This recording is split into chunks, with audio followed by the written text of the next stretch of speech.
नमस्कार दोस्तों, कैसे हैं आप लोग। 4 अगस्त 2022 के डेली न्यूज एनालिसिस और एडिटोरियल एनालिसिस में आपका स्वागत है। न्यूज मैंने आज कुछ पीआईबी से उठाई है, द हिंदू से उठाई हुई है और एडिटोरियल एनालिसिस के 6 आर्टिकल्स डिस्कस करूंगा। अगर 6 नहीं तो 5 डिस्कस करूंगा, एक अलग से कर लूंगा, वो डिपेंड करता है कि वीडियो यहाँ पे कितनी लंबी हो रही है। एक आज जो सबसे इंपॉर्टेंट न्यूज है वो है डाटा प्रोटेक्शन बिल को विड्रॉ कर लिया गया है।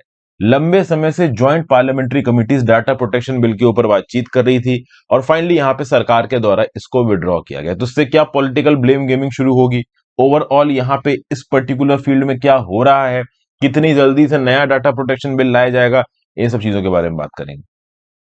तो मेजर हेडलाइंस करंट अफेयर्स में, चाइना ने ताइवान के ऊपर प्रेशर बढ़ा दिया है। आंध्र प्रदेश के पॉल्यूशन कंट्रोल बोर्ड को 22 करोड़ रुपए पेनाल्टी की तरह देगा ओएनजीसी।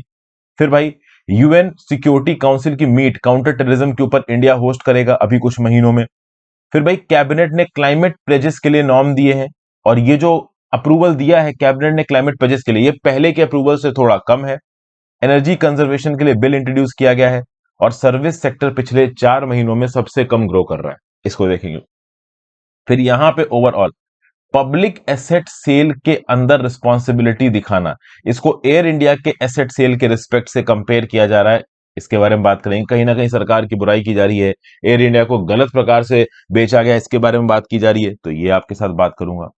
इंडिया की डेमोक्रेटिक डिविडेंड को किस प्रकार से इस्तेमाल किया जा सकता है, इसके बारे में बात की जा रही है, यहाँ पे देखेंगे। ब्रिंग बैक द धो रूट, बेसिकली यहाँ पे चाइना जो अपने बेल्ट एंड रोड इनिशिएटिव के थ्रू दुनिया भर में ट्रेड नेटवर्क स्टैब्लिश कर रहा है, ये ट्रेड नेटवर्क पास्ट में कैसे स्टैब्लिश हुए, ओवरऑल अभी इनमें क्या चल रहा है, कैसे इसको चीजों को अच्छा किया जा सकता है, इसके बारे में एक आर्टिकल है। कोई बहुत आप कह लो लॉजिकल या फिर आप कह लो ना कि प्रॉपर आइडिया के फ्लो के साथ आर्टिकल चलता है, वैसा नहीं है। मोहम्मद नशीद साहब जो कि मालदीव्स के एक बड़े पॉलिटिशियन ने, पहले प्राइम मिनिस्टर, पहले प्रेसिडेंट भी रह चुके हैं मालदीव्स के, उन्होंने लिखा है, देख लेंगे इस आर्टिकल को एक बार।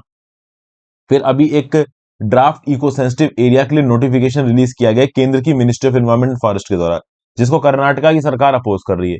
तो इस प्रकार के नोटिफिकेशन जो कि एनवायरमेंटल कंजर्वेशन की बात करते हैं, इनको क्यों बार बार अपोज किया जा रहा है, इसकी बात करेंगे।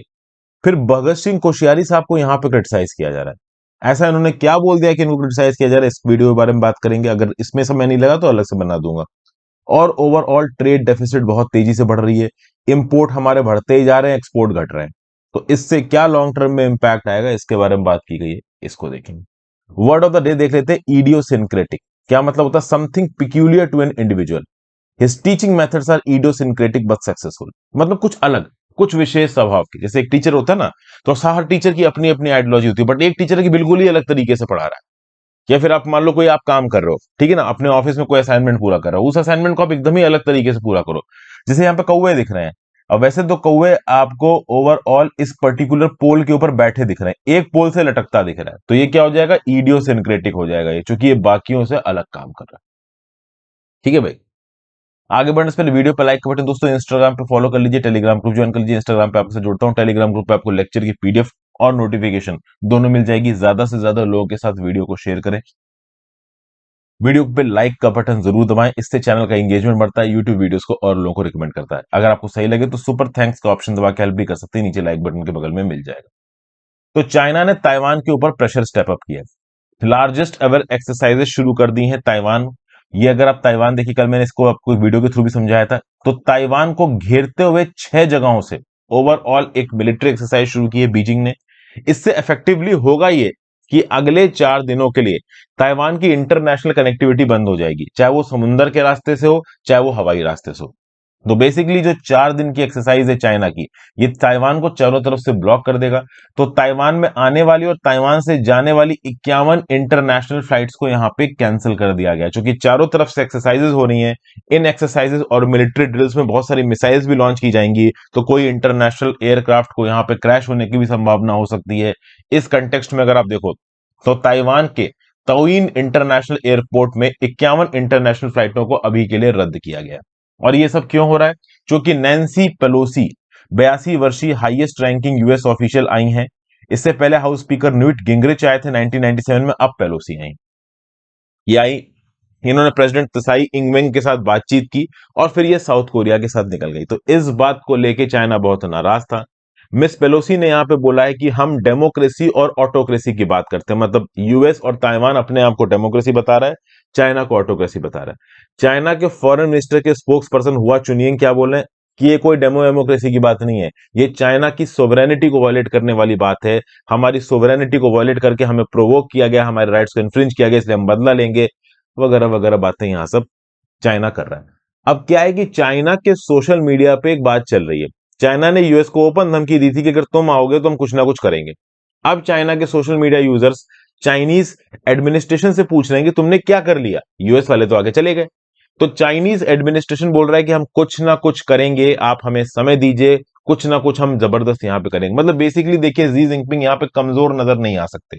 चाइना की मेन कांग्रेस की मीटिंग होने वाली है।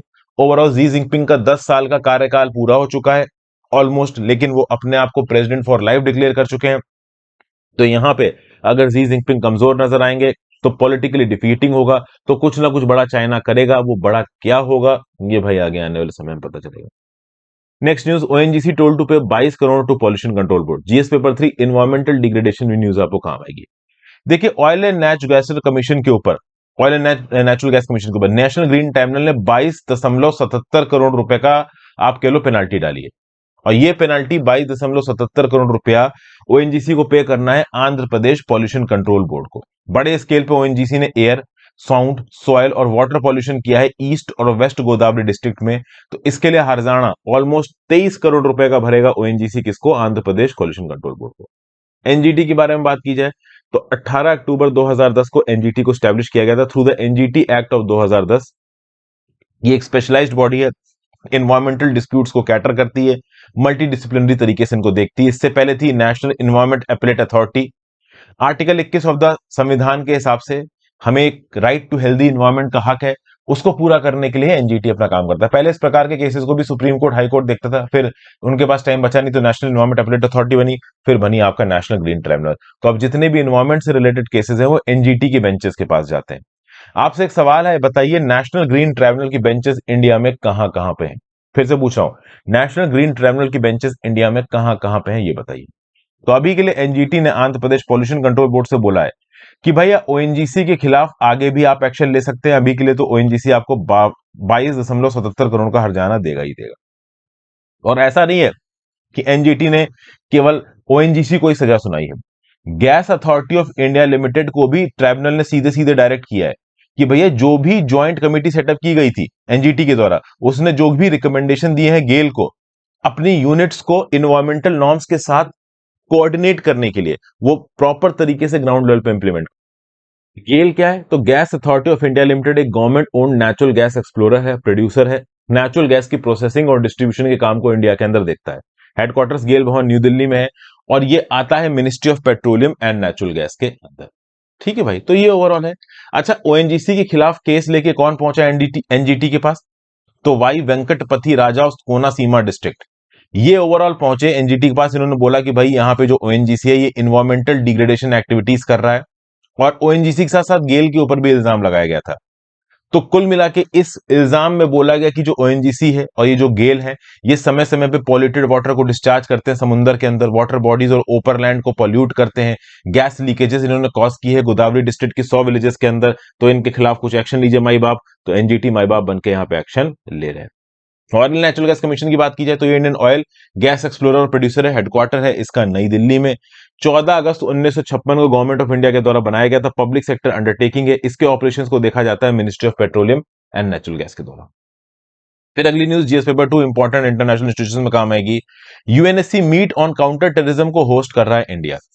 देखिए यहां पे क्या हो रहा है, काउंटर टेररिज्म कमेटी है कहां पे? यूनाइटेड नेशन सिक्योरिटी काउंसिल के अंदर। यूनाइटेड नेशन सिक्योरिटी काउंसिल का 1373 रेजोल्यूशन के थ्रू, जो कि 28 सितंबर 2001 को यूनानिमसली अडॉप्ट किया गया था, बना दी गई थी काउंटर टेररिज्म कमेटी। 9/11 अटैक्स हुए थे यूएस में, उसके बाद काउंटर टेररिज्म कमेटी बनाई गई थी। अब इस काउंटर टेररिज्म कमेटी की प्रेसिडेंटशिप इंडिया के पास है 1 महीने के लिए। तो इस पर्टिकुलर कमेटी की मीटिंग के through United nation security council के जो 15 मेंबर्स है, जिसमें 5 परमानेंट है, 10 नॉन परमानेंट है, इनकी मीटिंग्स को बुलाया जाएगा, इनके डिप्लोमेट्स ऑफिशियल्स आएंगे और टेररिज्म के ऊपर यहां पे इंडिया बातचीत करेगा इस मीटिंग को चेयर करके। क्योंकि 2 महीने बाद ही इस मीटिंग के इंडिया की जो ओवरऑल मेंबरशिप है as a non permanent member of security council वो खत्म होने वाली है। तो इस पर्टिकुलर कमेटी की मीटिंग के थ्रू इंडिया के पास जो पाकिस्तान और अफगानिस्तान से क्रॉस बॉर्डर थ्रेट्स हैं, इनको यहां पे उठाया जाएगा। उसके साथ साथ comprehensive convention on international terrorism, जो कि 1996 से इंडिया लाने की कोशिश कर रहा है, इसको भी इस पर्टिकुलर मीटिंग में उठाया जाएगा। हालांकि जो इसके ओवरऑल फाइनल आउटकम है वो कुछ बहुत ज्यादा प्रॉमिसिंग निकलने वाला नहीं है, लेकिन फिर भी इंडिया लगातार कोशिश करता रहता है। फिर इंडिया बताएगा कि भाई हम विक्टिम रह चुके हैं टेररिज्म के, और at the same point of time global counter terrorism efforts को हम लीड भी कर। तो कुल मिला के समय समय पे जो भी हमारे पास अवेलेबल मैकेनिज्म है उसके थ्रू हमारे डिप्लोमेट्स ऑफिशियल्स इन मुद्दों को उठाते रहते हैं। हाँ, इंटरनेशनली ये मुद्दे बाकी कंट्रीज इंपॉर्टेंट समझ रही नहीं समझ रही हैं, वो देखिए एक अलग बात है। समझ गए? फिर भाई आगे बात करते हैं, कुछ और नए चैलेंजेस हैं। टेरर फाइनेंसिंग की जब बात की जाए तो फाइनेंशियल एक्शन टास्क फोर्स का भी रोल बहुत इंपॉर्टेंट हो जाता है। फाइनेंशियल एक्शन टास्क फोर्स ने पाकिस्तान को ग्रे लिस्ट में डाल रखा है। ग्रे लिस्ट से शायद पाकिस्तान निकल जाए, इंडिया कोशिश कर रहा है कि वो ब्लैक लिस्ट हो जाए। एफएटीएफ भी बेसिकली एक ऐसा मैकेनिज्म है जिसके अंदर इंडिया बहुत प्रॉपरली कोऑर्डिनेट करता है इंटरनेशनल टेरर फाइनेंसिंग को रोकने के लिए। एफएटीएफ बनाया गया था 1989 में G7 कंट्रीज के द्वारा, ताकि मनी लॉन्ड्रिंग को रोका जा सके। 2001 में एफएटीएफ के एम्बिट के अंदर टेररिज्म फाइनेंसिंग को भी इंक्लूड किया गया। एक और बात, इस काउंटर टेररिज्म कमेटी की मीटिंग के बाद हो सकता है कि प्रधानमंत्री मोदी जी खुद न्यूयॉर्क जाएं। अभी दो मौके थे जिसके चलते यहां पे न्यूयॉर्क जाया जा सकता है। क्या क्या मौके, देखिए समझिए। अगस्त 2021 में कोविड 19 के पैंडेमिक के दौरान एक स्पेशल सेशन हुआ था यूनाइटेड नेशन सिक्योरिटी काउंसिल का, वर्चुअली हुआ था। इसको मोदी जी ने चेयर किया था। यह सेशन था इनहैंसिंग मैरीटाइम सिक्योरिटी को लेकर। इसमें व्लादिमीर पुतिन और बड़े बड़े लीडर्स आए थे। अभी यूएन मिशन में जो हमारी नई परमानेंट रिप्रेजेंटेटिव गई है रुचिरा कंबोज जी, ये ओवरऑल शायद मोदी जी की जो विजिट होगी दिसंबर 2022 में यूएन हेडक्वार्टर्स में, उसकी तैयारी यहां पे करेंगे। क्या है, पहले तो प्लान ये था कि दिसंबर में वॉशिंगटन में डेमोक्रेसी समिट होगा जिसको जो बाइडेन बुलाएंगे, और इस समिट में मोदी जी पार्टिसिपेट करने जाएंगे, लेकिन शायद ये समिट आगे पोस्टपोन हो जाएगा। तो इस कंटेक्स्ट में यूनाइटेड नेशंस के हेडक्वार्टर में न्यूयॉर्क में जो मीटिंग होगी उसके लिए शायद मोदी जी दिसंबर 2022 में न्यूयॉर्क जाएं। पहले वॉशिंगटन जाने का प्लान था डेमोक्रेसी समिट के लिए, बट डेमोक्रेसी समिट अभी शायद होगी नहीं, इसलिए शायद मोदी जी जाएं ना जाएं अभी कुछ पक्का है नहीं। ऑब्वियसली बात है, कैलेंडर रिलीज नहीं हुआ है, जब रिलीज होगा ऑटोमेटिकली ऑफिशियल अनाउंसमेंट यहां पे आ जाएगा। फिर यहां पे ओवरऑल ये जो काउंटर टेररिज्म कमेटी की जो स्पेशल मीटिंग हो रही है, इसमें किन किन बातों पे फोकस किया जाएगा? तो भाई आज की डेट में बहुत सी इमर्जिंग टेक्नोलॉजीज का प्रयोग किया जा रहा है मेंबर कंट्रीज के द्वारा। इन इमर्जिंग टेक्नोलॉजीज का, इंटरनेट, सोशल मीडिया का, टेररिज्म फाइनेंसिंग का, अनमैन्ड एरियल सिस्टम का गलत चीजों में प्रयोग ना हो, टेररिज्म के रिस्पेक्ट में प्रयोग ना हो, यह बातचीत सीटीसी की मीटिंग में यहां पे इंडिया करेगा। क्योंकि देखिए, ड्रोन सिस्टम के through overall Pakistan drug proliferation करता है। हमारे जम्मू एयरपोर्ट पे अटैक हुआ, टेररिज्म फाइनेंसिंग के थ्रू इंडिया के अंदर जो स्लीपर सेल्स है वो ऑपरेट कर रहे हैं। इंटरनेट और सोशल मीडिया के थ्रू इंडिया के अंदर जो रेडिकलाइज्ड यूथ्स हैं उनको इंडोक्ट्रिनेट किया जा रहा है, टेररिज्म के एक्ट करने के लिए मजबूर किया जा रहा है। तो इन सब चीजों को काउंटर करने के लिए ओवरऑल यहां पे सरकार सीटीसी की मीटिंग के मैकेनिज्म का प्रयोग कर रही है। Next, GS paper 2-3 government policy cyber security union government rolls back data protection bill. देखिए, डाटा प्रोटेक्शन बिल 2019 से इंट्रोड्यूस किया गया था और उसके बाद उसको ज्वाइंट पार्लियामेंट्री कमेटी के पास भेज दिया गया था। ज्वाइंट कमेटी ऑफ पार्लियामेंट कह लीजिए, ठीक है।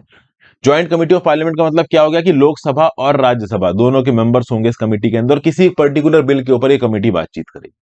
अभी पर्सनल डाटा प्रोटेक्शन बिल 2019 एक ऐसा डॉक्यूमेंट है जिसका लंबे समय से सब इस्तेमाल इंतजार कर रहे हैं। आज की डेट में देखिए, बड़े बड़े एग्रीगेटर्स आ गए इंटरनेट पे। हाँ, फेसबुक की बात कर लो, गूगल की बात कर लो, इंस्टाग्राम की बात कर लो, ठीक है ना, स्विगी, ओला जैसे प्लेटफॉर्म की बात कर लो। ये सब क्या करते हैं, ये आपके ऑनलाइन डाटा को अपने पास रखते हैं। तभी इस ऑनलाइन डाटा का किस प्रकार से प्रयोग होगा, सरकार, ये प्राइवेट कंपनीज किस प्रकार से यूजर के डाटा का प्रयोग कर सकती हैं, इसी को रेगुलेट करने के लिए पर्सनल डाटा प्रोटेक्शन बिल आ रहा था। अब जब personal data protection bill 2019 introduce किया गया तो इसके ऊपर भयंकर बवाल होने वाला था। तो इसको रिकमेंड कर दिया गया ज्वाइंट कमेटी ऑफ पार्लियामेंट को। ज्वाइंट कमेटी ऑफ पार्लियामेंट पिछले 1-1.5 साल से इस बिल के ऊपर बातचीत कर रही है। इसमें 81 अमेंडमेंट्स को प्रपोज किया गया है, 12 रिकमेंडेशंस को प्रमोट किया गया है। लीगल फ्रेमवर्क और डिजिटल इकोसिस्टम को बनाने के लिए अलग अलग पॉलिटिकल पार्टीज ने अपने व्यू पॉइंट यहां पे दे रखे हैं। तो बेसिकली जेसीपी की रिकमेंडेशन के आधार पर एक कॉम्प्रिहेंसिव लीगल फ्रेमवर्क बनना था, लेकिन यहां पे अब एक कंट्रोवर्शियल चीज हो गई है। सरकार ने विड्रॉ कर लिया है पर्सनल डाटा प्रोटेक्शन बिल 2019।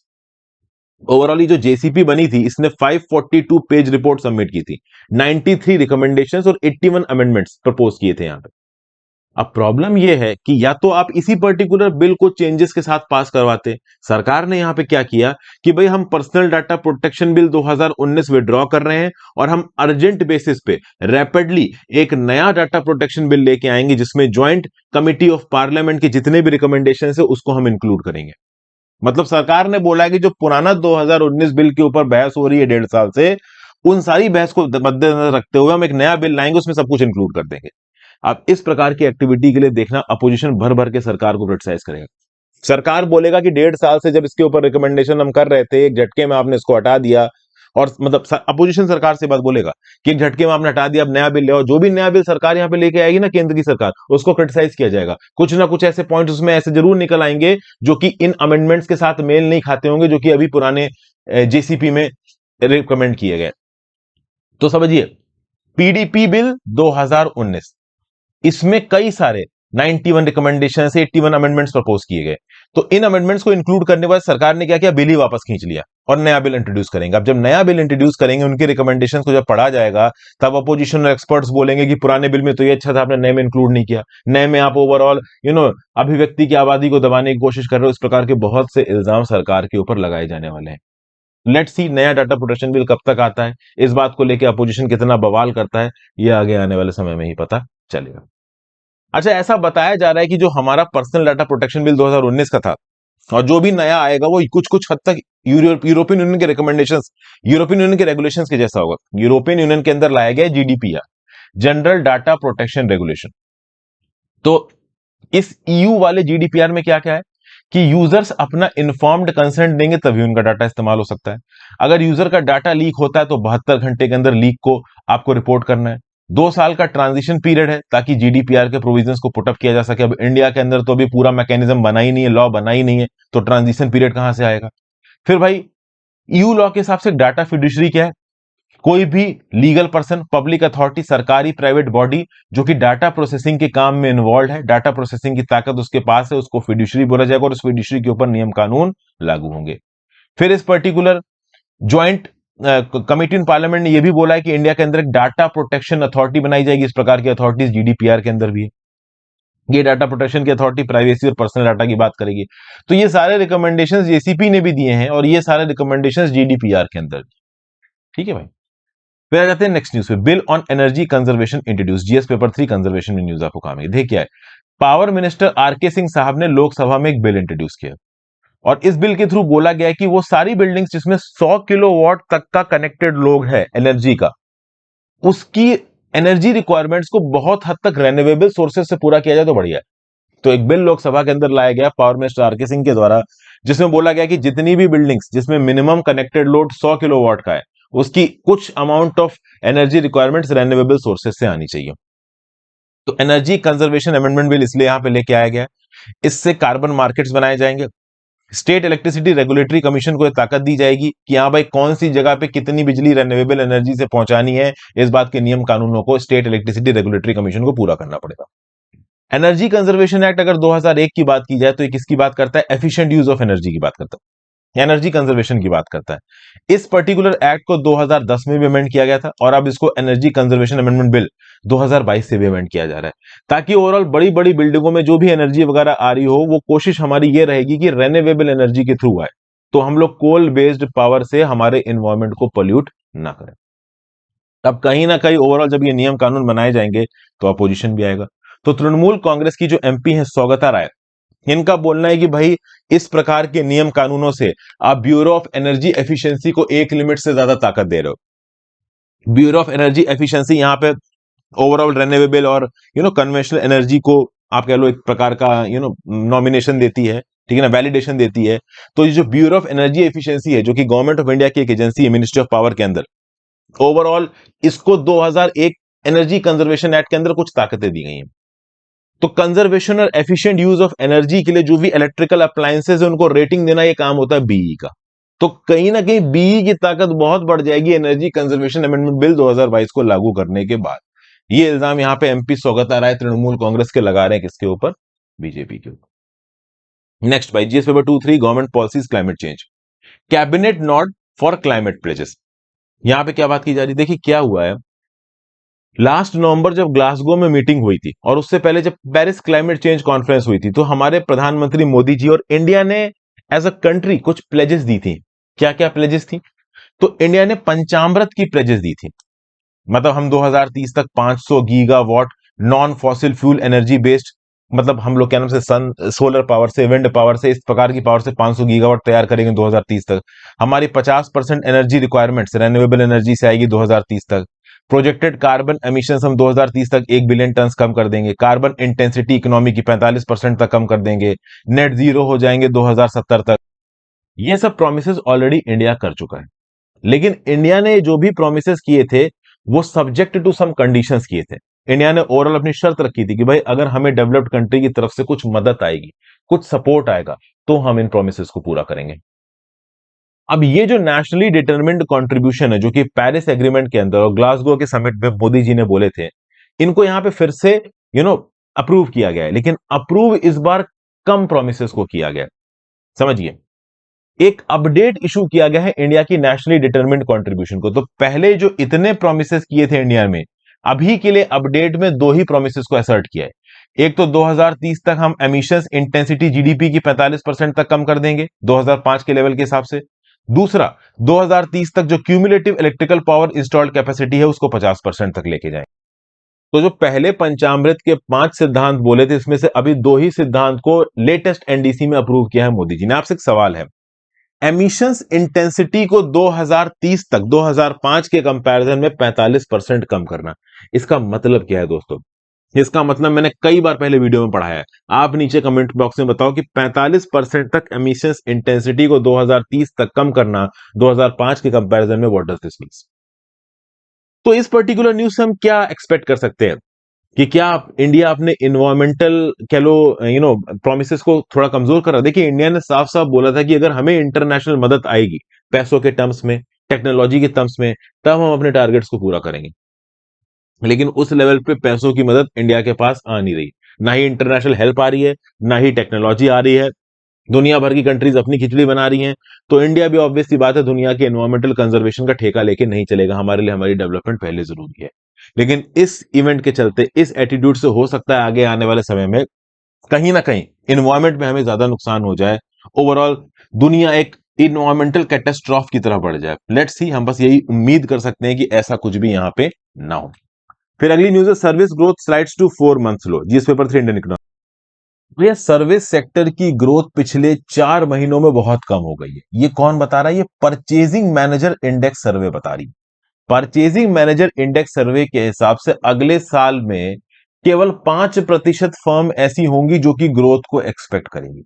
देखिए, स्टैंडर्ड एंड पुअर का ग्लोबल इंडिया सर्विसेज का जो पीएमआई इंडेक्स निकाला जाता है, ये जून में था 59.2 पे, पिछले 11 महीने में सबसे ज्यादा, और जुलाई में है 55.5।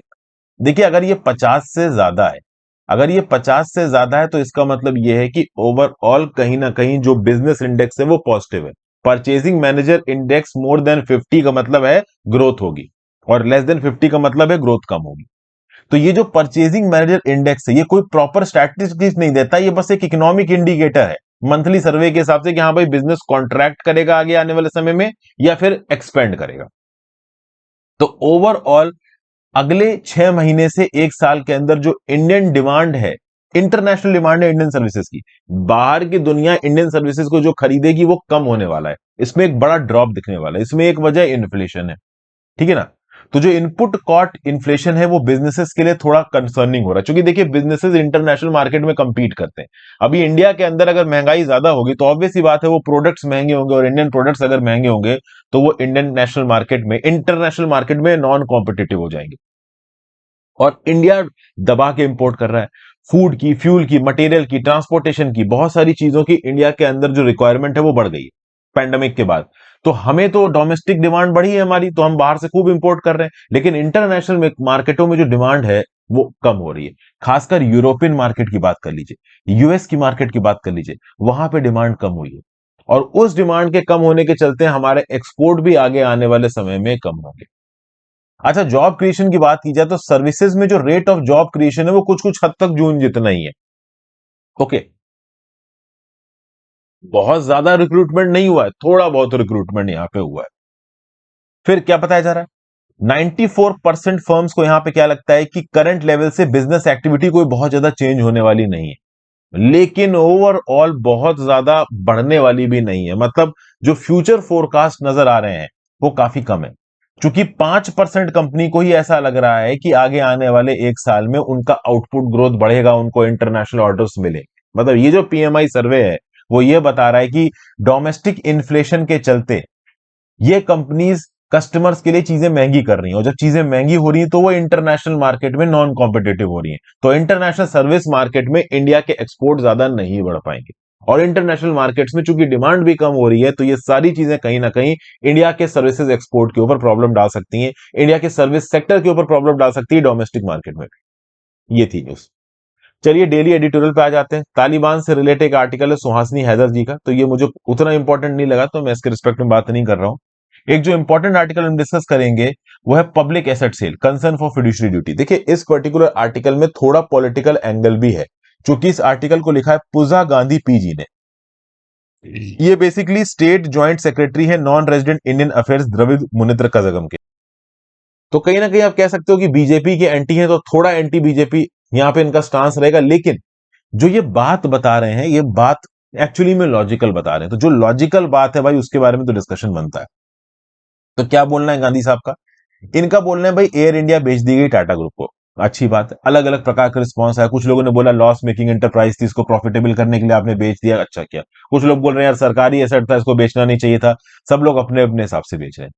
8 अक्टूबर 2021 में यूनियन गवर्नमेंट ने अनाउंस किया कि टाटा सेंस को ये एयरलाइंस 18,000 करोड़ में बेच दी गई। 18,000 करोड़ कैसे, 2700 करोड़ रुपए एयर इंडिया देगा सरकार को कैश में, और 15,300 करोड़ का जो एयर इंडिया का डेप्ट है वो टाटा अपने पास ले लेगा। मतलब टोटल टाटा 18,000 करोड़ रुपए खर्च करेगा, जिसमें 2700 करोड़ सीधे सरकार को दे देगा, और बाकी 15,300 करोड़ वो एयर इंडिया का डेप्ट अपने पास लेगा। लेकिन एयर इंडिया का डेप्ट इससे बहुत ज्यादा है, क्योंकि इस 18,000 करोड़ के अलावा जो 46,262 करोड़ की एयर इंडिया की जो लायबिलिटी थी, जो एयर इंडिया का उधार था, वो चुकाएगी भारत सरकार। और उसको चुकाने के लिए भारत सरकार ने बनाया एक एसपीवी, स्पेशल पर्पस व्हीकल, जिसको नाम दिया गया air India asset holding limited. तो इस air India asset holding limited के पास एयर इंडिया का 46,000 करोड़ का डेप्ट ट्रांसफर कर दिया जाएगा, और इस पर्टिकुलर स्पेशल पर्पस व्हीकल के थ्रू वो डेप्ट सर्विस किया जाएगा। और उसका खर्चा कौन उठाएगा, इंडिविजुअल टैक्स पेयर सिटीजन। तो कुल मिला के एक्चुअली में यहां पे एयर इंडिया को नहीं बेचा गया है, एयर इंडिया के एयरक्राफ्ट रूट्स को और लैंडिंग राइट्स को बेचा गया है। क्योंकि एयर इंडिया, देखिए एक पर्टिकुलर कंपनी के एसेट्स क्या होते हैं, एसेट्स में कहीं ना कहीं उनके डेप्ट को भी इंक्लूड किया जाता है। जो उधार है, जो लायबिलिटी है एक कंपनी की, जब एक कंपनी बेची जाएगी तो पूरी बेची जानी चाहिए ना। अब आपने कंपनी की काम की चीजें बेच दी और उधार अपने पास रख लिया, तो उसको प्रॉपर सेल नहीं बोला जाएगा।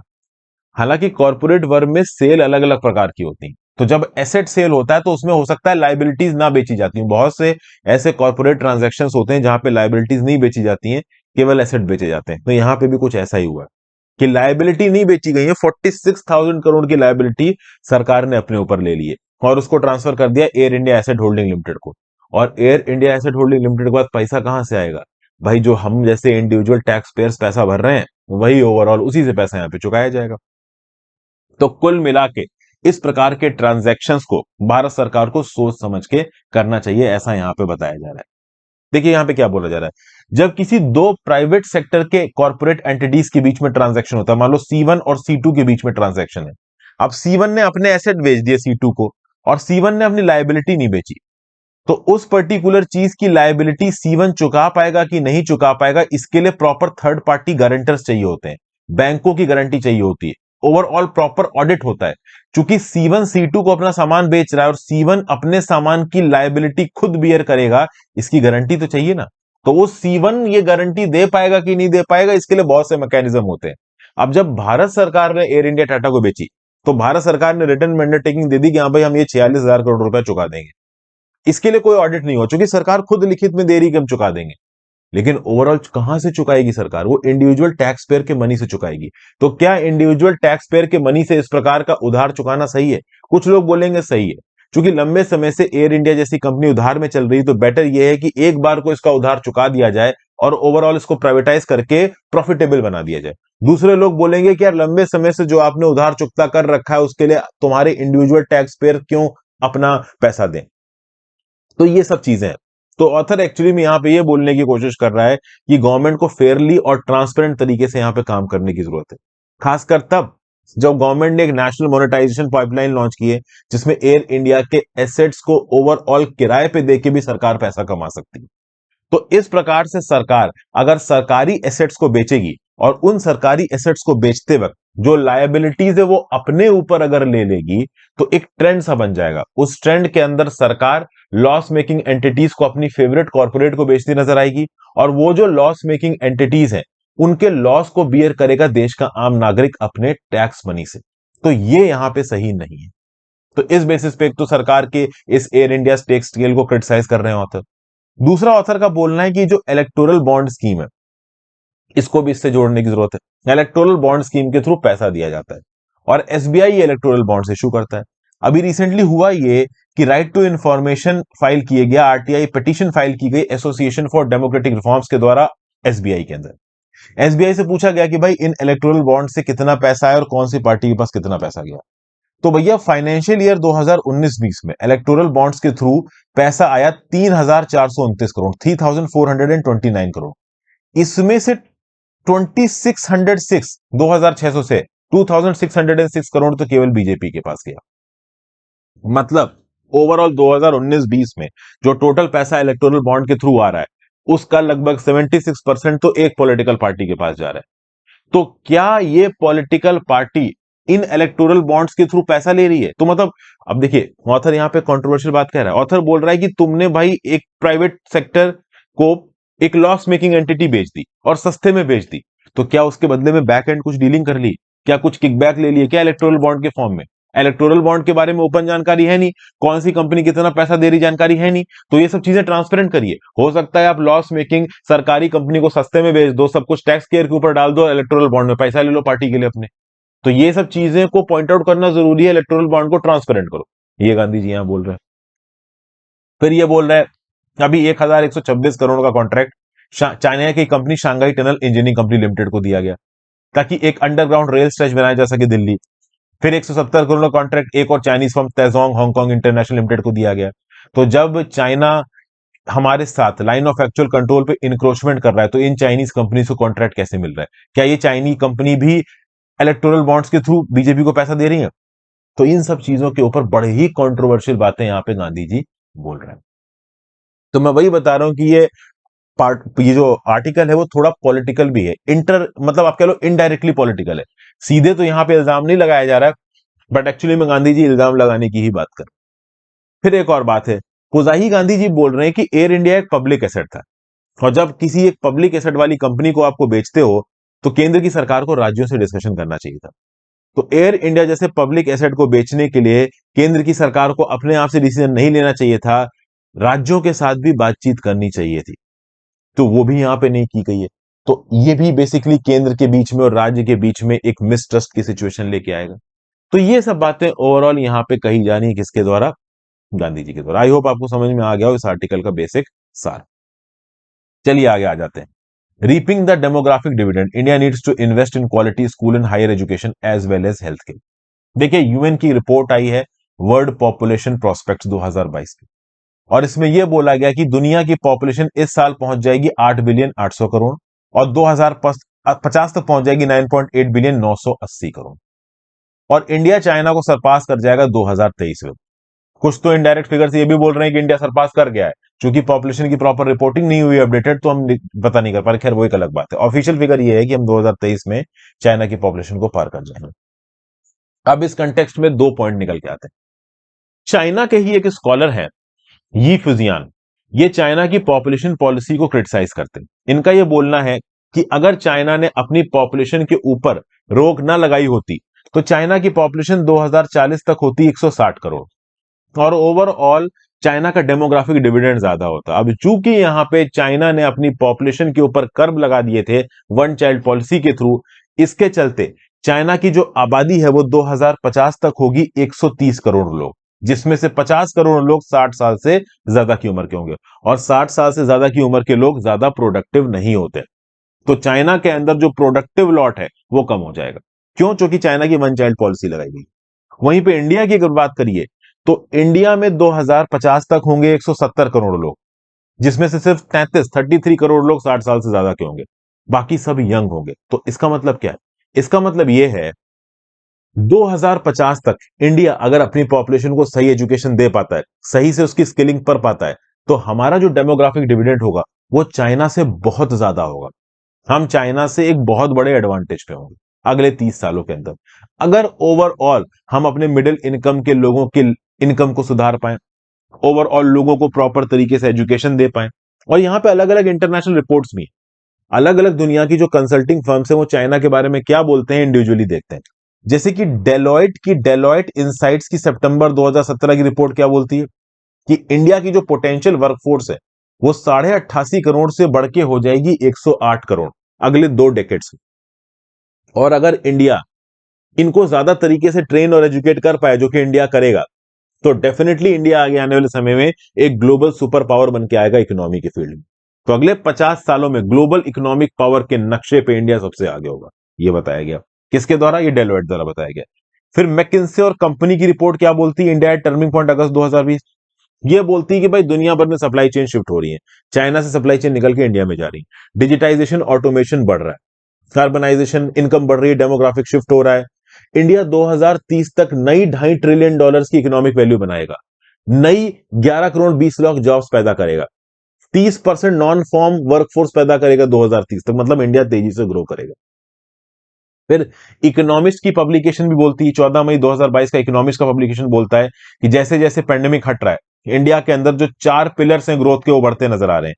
जैसे कि सिंगल नेशनल मार्केट है इंडिया के अंदर, इंडस्ट्री का एक्सपेंशन हो रहा है, रेन्यूएबल एनर्जी की तरफ जा रहा है इंडिया, और सप्लाई चेन्स चाइना से निकल के इंडिया के अंदर आ रही है। तो इकोनॉमिस्ट, मैकिन्से और डेलॉयट ये तो इंडिया के बारे में बहुत पॉजिटिवली बात कर रहे हैं। तो इससे क्या पता चल रहा है कि जो इंटरनेशनल मोमेंटम है, जो इंटरनेशनल थॉट प्रोसेस है, वो बहुत हद तक इंडिया के फेवर में। लेकिन कुछ ऐसे पब्लिकेशंस भी जो इंडिया के अगेंस्ट बोल रहे हैं, जैसे फाइनेंशियल टाइम्स हो गया, जैसे रैंड कॉर्पोरेशन प्रोजेक्ट की रिपोर्ट हो गई, ये सब इंडिया के प्रति एक पैसिमिज्म को पोर्ट्रे करते हैं। बशर्ते यहां पे देखिए हो क्या रहा है, यहां इंडिया चाइना के बीच में कंपैरिजन हो रहा है। और सबसे पहले इस कंपैरिजन की जो आप कह लो तारे हैं वो पॉपुलेशन के थ्रू जोड़ी गई है। चाइना अपनी पॉपुलेशन को कंट्रोल कर ले जाएगा, इंडिया की पॉपुलेशन बढ़ेगी। अगर इंडिया की इसी पॉपुलेशन को हमने ट्रेन कर लिया, इसको एजुकेट कर दिया, तो इसमें से बहुत बड़ी पॉपुलेशन तो बाहर के देशों में जाके काम करेगी, जिससे इंडिया की सॉफ्ट पावर और हार्ड पावर दोनों बढ़ेगी। प्लस इसी पॉपुलेशन का एक पढ़ा लिखा तबका इंडिया के डेवलपमेंट में काम करेगा। तो आगे आने वाले समय में इंडिया एक सुपर पावर की तरह निकल के सामने आएगा।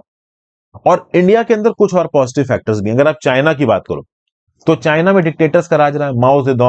माओ जेडोंग के समय पे great leap forward cultural resolution, इसने चाइना को तोड़ कर रख दिया, लोगों को मारा, फेमिन आ गई चाइना के अंदर, चाइना के लोगों के पास बोलने की भी कोई आजादी नहीं है। इंडिया के अंदर ऐसा कुछ नहीं है। इंडिया के अंदर बोलने की अभिव्यक्ति है, अपनी थॉट प्रोसेस को सामने रखने की अभिव्यक्ति है। तो इसके चलते इंडिया की जो डेमोक्रेसी वो ज्यादा मेच्योर तरीके से सामने आएगी। हमारी आईटी टेक्नोलॉजीज और तेजी से आगे बढ़ेंगी। Video conferencing, digitalisation, urbanisation, supply chain, ये सब कहीं ना कहीं तेजी से इंडिया के अंदर आ रही है। इंडिया का एडमिनिस्ट्रेटिव सिस्टम इवॉल्व हो रहा है। तो चाइना के रिस्पेक्ट में इंडिया का इंफ्रास्ट्रक्चर और इंडिया की एडमिनिस्ट्रेटिव ग्रोथ ओवरऑल और ज्यादा वेराइड होगी, और ज्यादा डाइवर्स होगी, और ज्यादा इंक्लूसिव होगी। और सबसे बड़ी बात, चाइना के अंदर एग्जिस्ट करता है हुकू सिस्टम।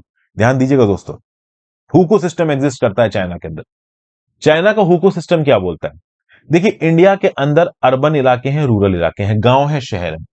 अब अगर मान लो गांव में रहने वाला कोई इंडिविजुअल शहर में आके रहना चाहता है चाइना इंडिया के अंदर, तो क्या उसके ऊपर कोई रोक टोक है? बिल्कुल नहीं है। मान लीजिए आप किसी गांव में रहते हैं, ठीक है ना? ठीक, अब मैं, जैसे मेरा गांव है टंडौर खेड़ा, मान हरदोई में, तो अगर टंडौर खेड़ा में मान लो मेरी फैमिली का कोई इंडिविजुअल रह रहा है और वो शहर में आके रहना चाहे, तो वो आ सकता है। क्या कोई रोक टोक है? नहीं है। इंडिया में कहीं पे भी गांव में रहने वाला इंडिविजुअल शहर में आके रह सकता है, नौकरी ढूंढ सकता है, कोई रोक टोक नहीं। बट चाइना में ऐसा नहीं है। चाइना में रूरल इलाके में जो लोग रह रहे हैं ना, उनको रूरल इलाके में ही रहना है।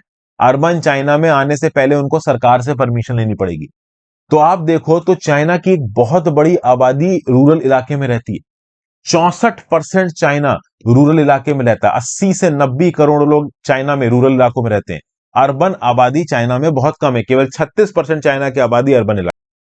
और चाइना की सरकार ने इंटेंशनली ऐसा किया है। चाइना की सरकार नहीं चाहती कि रूरल इलाके से एक लिमिट से ज्यादा लोग निकल के अर्बन इलाकों में आए। तो अर्बन चाइना अलग है, रूरल चाइना अलग है। अगर आप बीजिंग, शंघाई जैसे शहरों में जाओगे तो वो है अर्बन चाइना, लेकिन रूरल चाइना बिल्कुल ही अलग। अर्बन चाइना में केवल 36% लोग रहते हैं, रूरल चाइना में 64% लोग रहते हैं। और इन रूरल चाइना के लोगों को परमिशन भी नहीं दी गई है कि वो अर्बन इलाकों में आके रहें। लेकिन इंडिया में ऐसा नहीं है। इंडिया के अंदर ओवरऑल अर्बन माइग्रेशन की परमिशन है। उस अर्बन माइग्रेशन के साथ बनती हैं अपॉर्चुनिटी, हेल्थ केयर की अपॉर्चुनिटीज, एजुकेशन की अपॉर्चुनिटीज, बिजनेस की अपॉर्चुनिटीज, जॉब्स की अपॉर्चुनिटीज। और आगे आने वाले समय में 2050 तक अगर India trillions of rupees invest कर पाया हेल्थ की फील्ड में, एजुकेशन की फील्ड में, तो no doubt India demographic dividend की फील्ड में चाइना से बहुत आगे निकल सकता है। इकोनॉमिक ग्रोथ के फील्ड में चाइना से बहुत आगे निकल सकता है, क्योंकि ओवरऑल हमारी जो बड़ी आबादी है, जो यंग आबादी है, वो हमारी डेवलपमेंट में एक मेजर रोल प्ले करेगी। हमारी तो डेवलपमेंट करेगी करेगी, बहुत सारे और देशों में हमारे देश के लोग जाके बसेंगे और वहां पे डेवलपमेंट करेंगे, जिससे इंडिया का ही भोकाल, इंडिया की ही ताकत बढ़ेगी।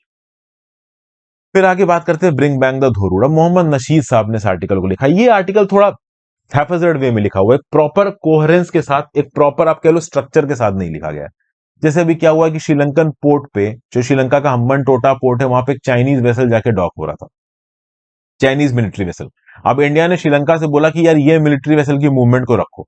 श्रीलंका की सरकार वैसे उधार में चल रही है, तो किसी से पंगा लेने के मूड में है नहीं। तो इंडिया की बात माननी भी हो तो भी वो किस हद तक इंडिपेंडेंट है मानने के लिए, इसके ऊपर एक सवाल उठता है। हम्बन टोटा पोर्ट इस समय पे पूरी तरीके से श्रीलंका के हाथ में भी नहीं है, चाइना की कंपनी ने उसको कब्जा रखा है, लेकिन उसको कॉमर्शियल पर्पसेस के लिए कब्जा है। इसका मतलब ये नहीं है कि मिलिट्री जहाज आके डॉक हो जाएगा, लेकिन चाइना मिलिट्री जहाज लाके डॉक कर रहे हैं। तो ये जो चाइना का one belt one road initiative, इसके अंदर दो सब इनिशिएटिव है। एक तो समुंदर मैरीटाइम सिल्क रोड इनिशिएटिव, एक तो road silk road economic belt. तो इन इनिशिएटिव्स के through in traditional trade routes पे चाइना अपनी धाक जमाने की कोशिश कर रहा है। और ये वही ट्रेडिशनल रूट्स हैं जिसमें Asia, west Asia, Africa, Europe एक समय पे जुड़ा करते थे। पहले एंशियंट टाइम्स में और मीडिवल टाइम्स में इन रूट्स में, इंडियन ओशन में कुछ बड़ी बड़ी फैमिलीज हुआ करती थी, फैमिली एंड एंटरप्राइजेस हुआ करते थे, जो कि इन रूट्स को कंट्रोल किया करते थे। बाद में आप देखो इंडिया के अंदर कॉलोनियल पावर्स आई, जैसे कि पुर्तगीज आए, ब्रिटिशर्स आए, फ्रांस आए। उन्होंने इन रूट्स को कब्जा करना शुरू किया और ये रूट्स फैले हुए हैं। अरेबियन गल्फ, बहारिस फारिस से Swahili coast, east of Malacca, Gujarat Malabar port, bay of Bengal, ये सब कहीं ना कहीं इस रूट के साथ जुड़े हुए हैं। इन रूट्स की स्टडी के लिए मोहम्मद नशीद साहब बोल रहे हैं कि इब्न बतूता की किताब पढ़ रहे हैं, रहला। इब्न बतूता इंडिया में भी आया था, मालदीव्स में भी गया था और भी बहुत जगहों पे गया था। तो उस समय पे ये सारे लैंडस्केप किस प्रकार से इंटरनेशनल ट्रेड रूट्स के साथ जुड़े हुए थे, इसके बारे में इब्न बतूता ने अपनी किताब रेला में लिखा हुआ है। तो रेला के बारे में पढ़ते हैं लोग दुनिया भर में। तो ओवरऑल इसी से जो मोहम्मद नशीद साहब हैं ये बताने की कोशिश कर रहे हैं कि इंडियन ओशन पे जो भी पोर्ट्स है, ये पोर्ट्स पास्ट में बड़े बड़े ट्रेड रूट्स के साथ जुड़े हुए थे। जो रोड वाले रास्ते थे वो भी ट्रेड रूट्स के साथ जुड़े हुए थे। जो पुराने नेविगेटर्स, जिनको विंड्स का, करंट्स का, रीफ का, समुंदर का आइडिया था, वो तैर वगैरह के जाया करते थे। मर्चेंट्स डोमिनेंट हुआ करते थे। फिर पुर्तगीज राज आया, ब्रिटिश कॉलोनियल रूल आया, और अब overall in traditional trade routes के ऊपर चाइना कब्जा करने की कोशिश कर रहा है। और कहीं ना कहीं जहां पे भी चाइना अपना हाथ डालता है वहां पे कंट्रीज बर्बाद होने लगती हैं। चाहे श्रीलंका की बात करें, ईस्ट अफ्रीका में भी जो कुछ कंट्रीज हैं वो बर्बाद होती नजर आ रही, बहुत हद तक चाइनीज इन्वेस्टमेंट ले लेके, उधार ले लेके बैंकरप्ट हो रही है। पाकिस्तान भी बैंकरप्सी की स्टेज पे आज की डेट में खड़ा हुआ है। तो कहीं ना कहीं इस पर्टिकुलर ट्रेड डील्स में जो भी कंट्री है, उनको फाइनेंशियल सोवरेनिटीज होने की जरूरत है, फाइनेंशियल ऑटोनॉमी देने की जरूरत है। एक कंट्री के ऊपर सीधी सीधी डिपेंडेंस रखने की जरूरत नहीं। बेसिकली यहाँ पे मोहम्मद नशीद इनडायरेक्टली चाइना को उल्टा सीधा बोल रहा है, बट सीधे सीधे नहीं बोल सकते, फिर चाइना यहाँ पे प्रोटेस्ट करेगा। तो इनडायरेक्टली लॉजिक के बेसिस पे समझा रहे हैं। और सीधी सीधी बात यह है कि एक कंट्री जब ओवरऑल अपना राज इन पर्टिकुलर ट्रेडिंग रूट्स में स्थापित करने की कोशिश करेगी, तो फिर वो एक कॉलोनियल माइंडसेट के साथ चल रही है। और ये कॉलोनियल माइंडसेट सिर्फ एक कंट्री के बेनिफिट का होता है, बाकी कंट्रीज के गर्त का होता है। और ये श्रीलंका की हालत देख के हम बोल सकते हैं। तो इस पर्टिकुलर ट्रेंड को यहां पे रोकने की जरूरत है। ठीक है। फिर भाई कर्नाटका के अंदर एक नई पॉलिटिक्स हो रही। कर्नाटका के चीफ मिनिस्टर बसवराव बोमई साहब ने रेजिस्ट किया है। क्या रेजिस्ट किया है? तो अभी एक ड्राफ्ट नोटिफिकेशन निकाला गया है मिनिस्ट्री ऑफ एनवायरमेंट, फॉरेस्ट और क्लाइमेट चेंज के द्वारा। ये ड्राफ्ट नोटिफिकेशन वेस्टर्न घाट्स के रीजन में इकोलॉजिकल सेंसिटिव एरियाज को नोटिफाई करता है। अब जैसे ही इकोलॉजिकल सेंसिटिव एरियाज को यहां पे नोटिफाई किया गया इस ड्राफ्ट नोटिफिकेशन के थ्रू, कर्नाटका के चीफ मिनिस्टर बसवराज बोमई अपने साथ बहुत सारे कलीग्स को लेकर दिल्ली पहुंच गए और दिल्ली में जाकर सरकार के ऊपर प्रेशर डाल रहे हैं कि नहीं भाई, ये इकोलॉजिकल सेंसिटिव जोन के लिए जो आप नोटिफिकेशन निकाल रहे हैं इसको वापस लीजिए, ये सही नहीं। अब सोचिए, दिल्ली में भी बीजेपी की सरकार है, कर्नाटका में बीजेपी की सरकार है, बट कर्नाटका की बीजेपी की सरकार दिल्ली की बीजेपी की सरकार के स्टेप को अपोज कर रही। क्यों अपोज कर रही है? क्योंकि ग्राउंड लेवल की पॉलिटिक्स को हमें यहां पे समझना पड़ेगा। देखिए, के कस्तूरी रंगन, इन्होंने ओवरऑल एक हाई लेवल वर्किंग ग्रुप को हेड किया था, इकोलॉजिकल सेंसिटिव एरिया के रिस्पेक्ट में आप कह लो कुछ व्यू पॉइंट्स दिए थे। उन्हीं व्यू पॉइंट्स को मद्देनजर रखते हुए लगातार नोटिफिकेशंस निकाले जा रहे हैं। ये 5वां नोटिफिकेशन। वेस्टर्न घाट्स 6 स्टेट को कवर करता है। इसके बारे में यूपीएससी में सवाल भी है। तमिलनाडु, केरला, कर्नाटका, गोवा, महाराष्ट्र, गुजरात। कर्नाटका का सबसे बड़ा इकोलॉजिकल सेंसिटिव एरिया है 20,668 स्क्वायर किलोमीटर का, और इस पर्टिकुलर इकोलॉजिकल सेंसिटिव एरिया को कवर किया गया ड्राफ्ट नोटिफिकेशन में। तो कर्नाटका के अंदर ये जो ड्राफ्ट नोटिफिकेशन है 10 डिस्ट्रिक्ट्स को और 1572 विलेज को कवर करता है। और जहां जहां पे भी ड्राफ्ट नोटिफिकेशन पहुंचेगा वहां वहां पे माइनिंग एक्टिविटी बैन हो जाएगी, रेड कैटेगरी की इंडस्ट्रीज बैन हो जाएंगी, नई टाउनशिप आप नहीं बना सकते अगर आप 50 हेक्टेयर लैंड खींच रहे हो तो, हाइड्रो पावर प्रोजेक्ट्स आप ऑरेंज कैटेगरी की जगह पे नहीं बना सकते, अगर आप बनाओगे भी तो बहुत सारे इन्वायरमेंटल रेगुलेशंस को मानना है, नए हाउसेस को बनाना, रिपेयर करना, उनको एक्सटेंड करना, इसके ऊपर रोक टोक है। हालांकि सरकार ने ये बोला है, केंद्र की सरकार ने, कि हेल्थ केयर एस्टिमेट्स में तो हम नहीं हिलाएंगे, स्कूल कॉलेजेस को हम नहीं हिलाएंगे, जितना हो सकेगा हम उतनी चीजों को डिस्टर्ब नहीं करेंगे। अब देखिए, इसके बहुत से फैसेट्स हैं, कुछ वेस्टेड इंटरेस्ट है, कुछ जेन्युइन इंटरेस्ट है। अभी क्या है कि जो करंट रेगुलेशंस चल रहे हैं वेस्टर्न घाट्स को लेके, उसके चलते कर्नाटका के अंदर और बाकी स्टेट्स के अंदर जो बिल्कुल इंटरनल गांव है वहां पे इलेक्ट्रिसिटी की लाइंस तक नहीं पहुंच पाई है, रोड्स तक नहीं पहुंच पाई है, रेलवे तो दूर की बात है। क्यों? क्योंकि रोड, इलेक्ट्रिसिटी की लाइंस, टेलीफोन कम्युनिकेशन की लाइंस, इन सब चीजों को पहचानने के लिए आपको रोड बनानी पड़ेगी, इंफ्रास्ट्रक्चर बनाना पड़ेगा, और उस इंफ्रास्ट्रक्चर को बनाने के लिए पेड़ काटने पड़ेंगे। अभी पेड़ काटोगे तो भाई वेस्टर्न घाट्स के जो भी ड्राफ्ट नोटिफिकेशन आ रहे हैं वो वायलेट हो जाएंगे। तो इस कंटेक्स्ट में अगर आप देखो तो पुराने नोटिफिकेशंस के चलते जो लोगों के रहने का लेवल है, ठीक है ना, लोगों के पास सुविधाएं पहुंच नहीं पा रही हैं। तो इन इलाकों में रहने वाले लोग बोल रहे हैं कि यार ऑलरेडी तुम्हारे पुराने नोटिफिकेशन के चलते हमारे पास डेवलपमेंट नहीं पहुंच रही, तुम और नए नोटिफिकेशन ला रहे हो, उससे काम गड़बड़ा जाएगा। प्लस जो पॉलिटिशियंस है उनके खुद के इंटरेस्ट है। अभी क्या है कि भाई, जब सैंड माइनिंग होगी तो जो भी सैंड माइनिंग करेगा वो पॉलिटिशियंस तक पैसा पहुंचाएगा, ठीक है, क्वायरिंग होगी, नया इंफ्रास्ट्रक्चर बनेगा, होटल वगैरह बनेगा, सड़कें बनेंगी, तो इससे कहीं ना कहीं पॉलिटिशियंस को किकबैक्स मिलेंगे। डेवलपमेंटल प्रोजेक्ट्स अगर किसी एक कॉन्स्टिट्यूएंसी में आते हैं तो इससे पॉलिटिशियन के दो फायदे होते हैं। एक तो अगले इलेक्शन में वो वोट मांग सकता है, दूसरा थोड़ा बहुत उसका पैसा भी बनता है, थोड़ा बहुत उसकी गुडविल बनती है। तो अब अगर ये इकोलॉजिकल सेंसिटिव एरिया वाला नोटिफिकेशन इंप्लीमेंट हो जाता है तो डेवलपमेंटल प्रोजेक्ट्स तो गर्त में चले जाएंगे, डेवलपमेंटल प्रोजेक्ट्स को एग्जीक्यूट करना बहुत मुश्किल हो जाएगा। दूसरी बात, लोग नाराज होंगे, लोगों के पास सुविधाएं नहीं पहुंचेगी तो वो अगली बार वोट नहीं देंगे, तो पॉलिटिकली डिफीटिंग हो सकता है ये स्टेप। इसीलिए बसवराज बोमई जी अपने रिप्रेजेंटेटिव के साथ सीधे भागे भागे दिल्ली गए और उन्होंने बोला कि ये सब यार इंप्लीमेंट कर मत करो। अब ये तो एक व्यू पॉइंट हो गया। इन्वायरमेंटलिस्ट का दूसरा व्यू पॉइंट है।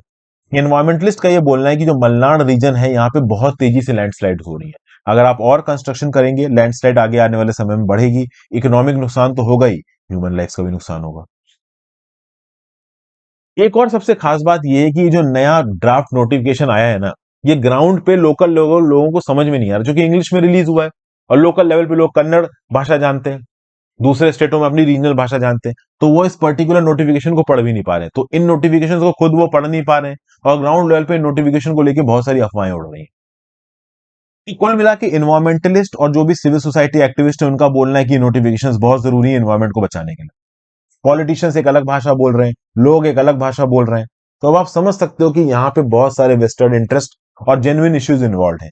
इसके चलते 5th ड्राफ्ट नोटिफिकेशन को पूरी तरीके से इंप्लीमेंट कर पाना मुश्किल हो। तो आई होप आपको आर्टिकल का ब्रीफ समझ में आ गया हो। भगत सिंह कोश्यारी से रिलेटेड एक आर्टिकल, इसको मैं अलग से आपके साथ डिस्कस कर लूंगा। और finally trade worries, burgeoning trade deficit set to swell the current account deficit. देखिए यहाँ पे ये बताया जा रहा है कि पिछले 17 महीनों में बहुत तगड़ा एक्सपोर्ट में गिराव आया है जुलाई के महीने में, लेकिन इंपोर्ट 44% बढ़े हैं पिछले साल के रिस्पेक्ट में। इसके चलते ओवरऑल जो हमारी ट्रेड डेफिसिट वो अकेले जुलाई में $31 बिलियन की हो गई। सरकार का, मिनिस्ट्री का ये बोलना है कि भाई ये जो पर्टिकुलर ट्रेड डेफिसिट, मतलब जो एक्सपोर्ट कम हुए, वो इसलिए कम हुए क्योंकि हमने इन्फ्लेशन कंट्रोल के लिए कर्व्स लगा रखे थे, जैसे पेट्रोलियम प्रोडक्ट्स के एक्सपोर्ट को रोक रखा था, इसलिए एक्सपोर्ट कम हुए। लेकिन कुछ सेक्टर जैसे James and jewellery, garments, yarns, textiles, drugs and pharmaceutical, इसके ऊपर कोई रोक टोक नहीं लगाई गई थी, लेकिन इनका एक्सपोर्ट भी गिरा है। जून के रिस्पेक्ट में जुलाई के एक्सपोर्ट्स 12.2% गिरे हैं। इंजीनियरिंग गुड्स के एक्सपोर्ट जुलाई में, जुलाई 2022 में जुलाई 2021 के कंपैरिजन में 2.5% गिरे, और जून 2022 के रिस्पेक्ट में जुलाई 2020 में 2.9% गिरे। तो ये सब क्या बताया जा रहा है? ये सब यहां पे ये बताया जा रहा है कि भाई देखिए, नो डाउट इन्फ्लेशन कंट्रोल के लिए जो मेजर्स लगाए गए उसने हमारे एक्सपोर्ट्स को अफेक्ट किया है, लेकिन at the same point of time यहां पे ये भी जरूरी है समझना कि इंटरनेशनल मार्केट्स में, खासकर यूरोप की जो मेजर इकोनॉमीज और जो यूएस है, वहां पे इकोनॉमिक एक्टिविटी धीमी पड़ रही है। स्टैंडर्ड एंड पुअर का ग्लोबल पीएमआई डाटा बताता है कि यूएस में और यूरोजोन में इकोनॉमिक एक्टिविटी धीमी पड़ रही है, और अगर इकोनॉमिक एक्टिविटी धीमी होगी तो डिमांड धीमी होगी, डिमांड धीमी होगी तो इंडिया का जो एक्सपोर्ट है इन मार्केट्स में वो धीमा होगा, और इंडिया का एक considerable amount of export share in country में जाता है। इंडिया जो भी गुड्स एक्सपोर्ट करता है उसका 1/3, ऑलमोस्ट 33% यूएस और यूरोजोन में जाता है। तो अगर यूएस यूरोजोन में डिमांड कम होगी, इंडिया का एक्सपोर्ट भी यहां पे कम होगा, जो कि यहां होता हुआ नजर आ रहा है। और आगे आने वाले समय में भी यूएस इकोनॉमी और यूरोजोन में अगले 1 साल में डिमांड कम होती नजर आ रही है, तो इंडिया का एक्सपोर्ट भी यहां पे कम होता नजर आएगा। तो आगे आने वाले समय में हमारे सामने क्राइसिस आ सकती है, एक्सपोर्ट्स और कम हो सकते हैं, इंपोर्ट बढ़ेंगे चूंकि हमारी जो डिमांड है वो बढ़ रही है, इंडिया के लिए इकोनॉमिकली और प्रेशर्स आ सकते हैं। और अगर ये ट्रेड डेफिसिट बढ़ी तो बेसिकली करंट अकाउंट डेफिसिट बढ़ेगी, करंट अकाउंट डेफिसिट बढ़ेगी, इन्फ्लेशन बढ़ेगा, हमारी करेंसी के ऊपर फिर से प्रेशर आएगा। जो थोड़ा बहुत हमने करेंसी को स्टेबलाइज किया है यूएस डॉलर के रिस्पेक्ट में 78 79 रुपीज 78 79, ये और नीचे गिर सकती है, और नीचे गिरेगी, हमारे फॉरेन एक्सचेंज रिजर्व्स और नीचे गिरेंगे। एक ऐसी इकोनॉमिक कैटास्ट्रॉफ शुरू होगी जो हमें रोकनी मुश्किल हो जाएगी, संभालनी मुश्किल हो जाएगी। हालांकि हालात इतने बुरे नहीं है, बट कंसर्निंग है। तो ये था आज का एनालिसिस दोस्तों, एडिटोरियल और करंट अफेयर्स का। आई होप आपको मजा आया हो लेक्चर सुनने में। अपने व्यू पॉइंट नीचे कमेंट बॉक्स में दे दीजिएगा, इंस्टाग्राम पे फॉलो कर लीजिएगा, टेलीग्राम को ज्वाइन कर लीजिएगा, ज्यादा से ज्यादा लोगों से लेक्चर शेयर करें। Have a great day friends, goodbye, ध्यान रखिए।